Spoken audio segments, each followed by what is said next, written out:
Donc, bonjour à tous, j'espère que vous allez bien. Dans le passé, on a fait une petite capsule sur les bases de l'assurance vie. Donc, aujourd'hui, on va y aller un petit peu plus précis avec l'assurance vie entière avec participation. Donc, sans plus tarder, on commence ça. Pour débuter, qu'est-ce que c'est l'assurance vie entière? Ben, c'est une assurance permanente qui vient combiner une protection d'assurance, bien évidemment, mais qui offre aussi une accumulation de valeur dans le futur. Donc, l'assurance vie entière avec participation, c'est une assurance vie qui va être permanente. Donc, la protection elle reste en vigueur tant que toutes les conditions sont respectées. Donc, on parle notamment là, du paiement de la prime dans ce cas-ci. Et puis, le capital d'essai au décès, dans le fond, est versé libre d'impôt aux bénéficiaires. Il y a une valeur de rachat qui est inclue dans une assurance vie entière avec participation. C'est une valeur qui s'accumule à l'intérieur de la police elle-même. Puis ça peut être utilisé du vivant de l'assuré. On va voir un exemple un petit peu plus tard. Ensuite, il y a les participations de la police. Donc, la police reçoit des participations selon les résultats du compte de participation de l'assureur à chaque année. Donc, ça peut varier d'année en année et d'assureur en assureur. Le versement d'une participation n'est pas garanti, mais une fois que la participation est versée, c'est acquis. Donc, si on a une année donnée, un versement d'une participation pour un montant de 2 500 par exemple, avec lequel on va acheter de l'assurance supplémentaire, bien, c'est sûr qu'on ne pourra pas baisser en valeur. Fait qu'une fois que c'est versé ce 2 500-là, c'est acquis, mais ça ne veut pas dire qu'il va y avoir un autre 2 500 de versé l'année prochaine. Et puis, finalement, ben, l'abri fiscal, c'est une assurance qui offre un abri fiscal puisque la police va venir croître dans le temps, puis qu'au final, à la fin de la police, ben, la prestation de décès est versée libre d'impôt. Donc, c'est un autre petit avantage de l'assurance vie entière avec participation. À qui ça s'adresse, l'assurance vie entière avec participation? Ben, notamment aux personnes à valeur nette élevée. Donc, généralement, plus la valeur nette est élevée, plus on a une facture d'impôt à payer au décès qui est élevée également, ce qui fait en sorte que l'assurance permanente est nécessaire pour venir réduire ou éliminer là, la facture d'impôt qui va avoir lieu au décès selon les volontés du client, bien sûr. C'est aussi intéressant pour les personnes qui ont maximisé leur régime enregistré. Donc, généralement, une fois qu'on a les CELI, REER qui sont maximisés, ben, l'assurance vie, ça reste pas mal une des seules options qui reste pour pouvoir faire croître son patrimoine à l'abri de l'impôt. Donc, si vous avez CELI, REER maximisé, qu'on est rendu à placer dans un compte non enregistré, ça peut être intéressant de venir voir.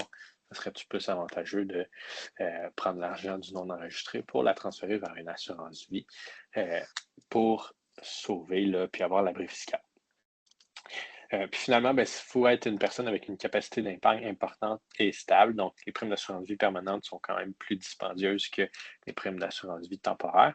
Il faut donc être en mesure de pouvoir se permettre de faire les paiements pendant la période convenue. Donc, on peut décider de la payer pendant 10 ou 20 ans ou à vie. Ou si on ne veut pas la financer à même notre revenu, il faut avoir suffisamment de placements en non enregistrés pour pouvoir venir payer les primes à chaque année.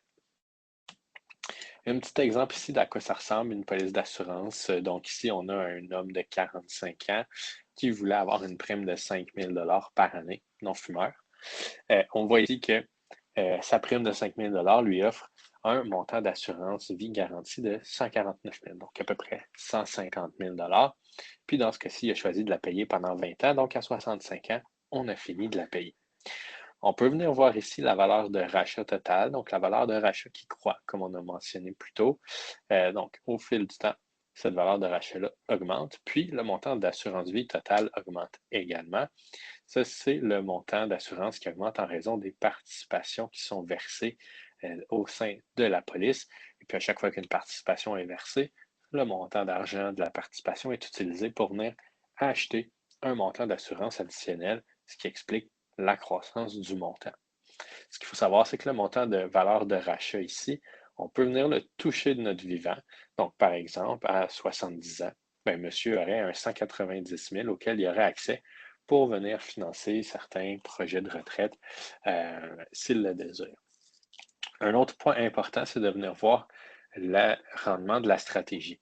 Donc, si on regarde ici, on voit d'année en année, le rendement que la police aurait offert au décès. Donc, si on a un décès, par exemple, à 80 ans, ben, on voit que tout l'argent que monsieur a mis dans la police, lui, ferait là, un rendement de 5,67 par contre, ça peut sembler un petit peu faible, mais c'est plus intéressant que les rendements offerts par les placements garantis. Puis c'est aussi un rendement qui est net d'impôt. On n'a pas d'impôt à payer sur ce capital d'essai-là, ce qui fait en sorte que pour faire un rendement équivalent dans un compte non enregistré sur lequel on est imposé, c'est sûr que ça dépend du taux d'imposition du particulier, il faudrait faire des rendements entre 8 à 11 là, environ pour pouvoir avoir un rendement de 5,67 net, dépendamment du taux d'imposition. Donc, c'est sûr que c'est quand même très intéressant à ce niveau-là également de venir prendre de l'argent qui serait dans un non enregistré sur lequel on paierait de l'impôt, puis de la transférer vers ce type de produit-là. D'autres utilités de l'assurance vie entière avec participation, ben, c'est possible de venir donner une police en garantie. Donc, par exemple, pour les investisseurs immobiliers, ben, lorsque la police d'assurance vie a accumulé une valeur de l'achat suffisante, il y a certaines institutions financières qui vont accepter de la prendre comme valeur de garantie pour un prêt ou une marge de crédit. Ce qui veut dire que vous donnez votre assurance vie en garantie, vous obtenez un prêt en échange, puis vous pouvez aller financer différents projets immobiliers sans avoir à sortir d'argent de vos poches, puisque c'est l'assurance vie qui le finance. Ensuite, ben, il y a la possibilité de créer des liquidités à la retraite. Donc, la valeur de rachat d'une police, comme on l'a vu un petit peu plus tôt, on peut venir utiliser la valeur de rachat pour venir générer des liquidités puis s'en servir pour différents projets. Puis finalement, ben, si vous êtes une personne ayant une entreprise incorporée, ben, une société peut détenir une police d'assurance vie participative, puis au décès, une partie de la prestation de décès va venir générer un crédit au compte de dividendes en capital, donc un CDC, ce qui permet de venir verser là, des dividendes libres d'impôt aux actionnaires. Donc, c'est toutes les différentes utilités de l'assurance. Vous pouvez voir que ça va plus loin que juste donner au suivant à votre décès, puis même plus loin que juste les besoins successoraux.